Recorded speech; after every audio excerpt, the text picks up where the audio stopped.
When somebody mentions sports in a conversation, what's the first sport that you tend to think of? Football. Probably football. Soccer. Soccer. Football. Think of. Probably easily football. Lacrosse. College football. Usually soccer. Football. I'd say football probably. It's the first sport I think of. Why? Why do you think? I'm originally from Texas. That probably sums it up right there. As a kid, that's what you eat and breathe was football. From a young age, like we had kids, in football helmets at 6 and 7 years old already playing. So, it's easily like somebody mentions, probably professional sports. That's probably the first thing I think of.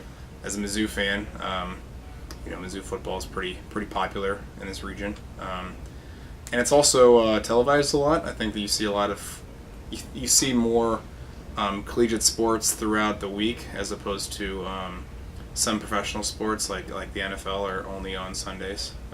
So I'm more exposed to it, I think.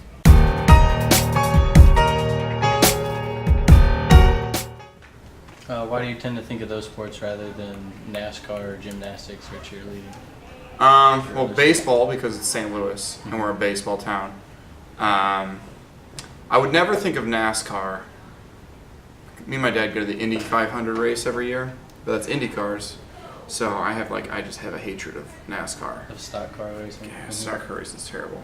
People that can participate in NASCAR or gymnastics, do you think they're undercredited compared to an NFL player or an MLB player?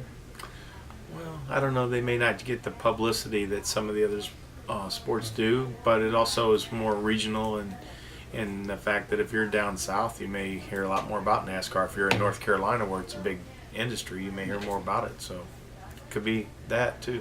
NFL. I don't know that they're undercredited. I just think that they're not. We're not exposed to them as much, and it depends on the region. I mean, you can argue the same thing with the NBA in St. Louis. People in St. Louis are not as big of fans. At least I'm not as big of a fan as I am the MLB or the NHL. But it's because we don't have a team. We haven't had a team since 1956, I think, and so you're just not exposed to it as much.